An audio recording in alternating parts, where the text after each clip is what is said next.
So అలాగే మన నరేంద్ర మోదీ గారు ఒక మంచి డిసిషన్ తీసుకోవడం, పహల్గామ్ లో చాలామంది టెర్రరిస్ట్ వల్ల చనిపోవడం జరిగిందని చెప్పి లాస్ట్ టైం మనం మాట్లాడుకున్నాం కదా. దాంట్లో నేవీ ఆఫీసర్స్ అండ్ కర్ణాటకకు చెందిన చాలామంది గవర్నమెంట్ ఆఫీసర్స్ ఉన్నారు, నార్మల్ పర్సన్స్ ఉన్నారు. మ్యారీడ్ అయ్యి 6 ఇయర్స్లోనే హనీమూన్కి వెళ్ళి ఎంజాయ్ చేద్దామని అనుకున్న వాళ్ళను కూడా వాళ్ళు ఎంత దారుణంగా అంటే వీళ్ళు హిందూస్, ఇండియన్స్ అని తెలుసుకొని మరి చంపేయడం జరిగింది.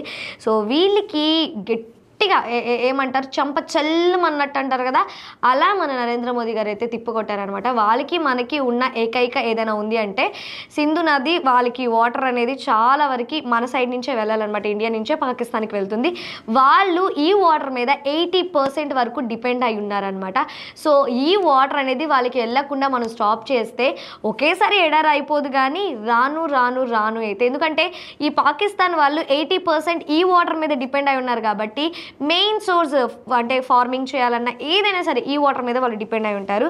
సో దీన్ని ఆపడం వల్ల వాళ్ళకి ఎంత నష్టమో తెలుసా, ఫైనాన్షియల్లీ చాలా అంటే చాలా నష్టపోతారు, ఎకనామికలీ. లిటరలీ మంచి డిసిషన్ అయితే తీసుకున్నారు మన నరేంద్ర మోదీ గారు. అంటే వాళ్ళు చంపారని చెప్పి మనం చంపడం కాదు, కానీ ఇండైరెక్ట్గా మామూలు కొట్టరు. కొంతమంది ఈ సోషల్ మీడియాలో అంటున్నారు ఎవరో టెర్రరిస్ట్ చేసినందుకు పాకిస్తాన్ మొత్తాన్ని ఎందుకు నిందించడం అని. అక్కడి నుంచి వచ్చిన వాళ్ళకి కదా గవర్నమెంట్ సపోర్ట్ చేస్తుంది, వాళ్ళకి అలాంటి వెపన్స్ ఎక్కడి నుంచి వస్తాయి, ఎవరో ఒకరు సప్లై చేస్తేనే కదా. ఇవన్నీ కూడా అంటే ఈ ఇన్సిడెంట్ జరిగే ఒక 1 or 2 weeks ముందు కూడా ఆ గవర్నమెంట్లో ఉన్నటువంటి కొన్ని పర్సన్స్ అంటే లైక్ పోలీస్ ఆఫీసర్ అయినటువంటి ఒక పర్సన్ కూడా కాశ్మీర్ మాది, ఎవరు వస్తారు ఏంటి అని రెచ్చగొట్టేటట్టు మాట్లాడారు అనమాట. ఇప్పుడు మాకేం తెలియదు, అసలు వాళ్ళకి వెపన్స్ ఎలా వచ్చాయో తెలియదు, వాళ్ళు ఎలా ఎంటర్ అయ్యారో తెలియదు అని అంటున్నారు. ఇలాంటి నాటకాలన్నీ మేము చాలా చూసాము ప్రీవియస్ కూడా మా మీద అటాక్ చేసినప్పుడు ఇండియన్స్ మీద. బట్ నాకు ఎక్కడ చాలా అంటే చాలా ప్రౌడ్ అనిపిస్తుంది అంటే మన ఇండియన్స్ మీద. ఇప్పుడు మన ఇండియాలో చాలా రిలీజియన్స్ ఉన్నాయి, లైక్ క్రిస్టియన్స్, ముస్లిమ్స్, హిందూస్ ఇలా ఉన్నారు. కానీ కాశ్మీర్లో జరిగిన ఇన్సిడెంట్ ఏదైతే ఉందో అక్కడ అటాక్ చేసిన వాళ్ళు ముస్లిమ్సే.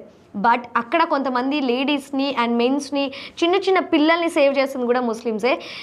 ముస్లిమ్స్ అందరినీ కూడా మనం తప్పు పట్టడానికి లేదు. అండ్ ఈ ఇన్సిడెంట్ జరిగిన తర్వాత మన ఇండియాలో ఉన్న ముస్లిమ్స్ అందరూ కూడా ఒక మాట మీద వచ్చి వాళ్ళు ఒకవేళ ఇండియా మీద యుద్ధానికి వస్తే ముందు మేమే ఉండి పోరాడతామని అన్నారు. ఇలాంటి వాళ్ళందరికీ కూడా హ్యాట్స్ ఆఫ్ అండి. సో వాళ్ళు ఏదో చేశారని చెప్పి మన చుట్టుపక్కల ఉన్న ముస్లిమ్స్ అందరినీ కూడా మనం తప్పు పట్టడం ఈజ్ నాట్ కరెక్ట్. సో వాళ్ళందరితో కూడా మీరు ఫ్రెండ్లీగానే ఉండండి. కొంతమంది లైక్ హ్యాష్ ట్యాగ్స్ పెట్టి సోషల్ మీడియాలో వాళ్ళని చాలా వరకు ఇది చేయడం జరుగుతుందనమాట. ఎవరో 2-3 చేశారని చెప్పి వాళ్ళని మన ఇండియాలో మనతో పాటు ఉండి పెరిగిన వాళ్ళని మనం అంటాం అనేది దట్స్ నాట్ కరెక్ట్. మనకన్నా ముందు ఒక స్టెప్ ముందుది వెళ్ళి వాళ్ళకి వార్నింగ్ ఇవ్వడం జరుగుతుందనమాట. సో చూద్దాం, నరేంద్ర మోదీ గారు ఇలాంటి స్టెప్ వేస్తారని చెప్పి అస్సలు పాకిస్తాన్ వాళ్ళు ఎక్స్పెక్ట్ చేయలేదనమాట. ఈ మ్యాటర్ని మీతో ఎప్పుడెప్పుడు షేర్ చేసుకోవాలా అని అనుకున్నాను. లిటరల్లీ నేనైతే ఇప్పుడు చాలా హ్యాపీగా అయిపోయాను. అంటే ఇది ఇంతకుముందు జవహర్ లాల్ నెహ్రూ గారు ఉన్న టైంలో ఈ అగ్రిమెంట్ అనేది జరిగిందనమాట. ఒక 4-5 దేశాలకు సంబంధించి అంటే ఒప్పందం అనమాట. ఇండియా నుంచి పాకిస్తాన్, పాకిస్తాన్ నుంచి ఆఫ్ఘనిస్తాన్, సంథింగ్ ఇలా అనమాట, రష్యా వీళ్ళందరికీ.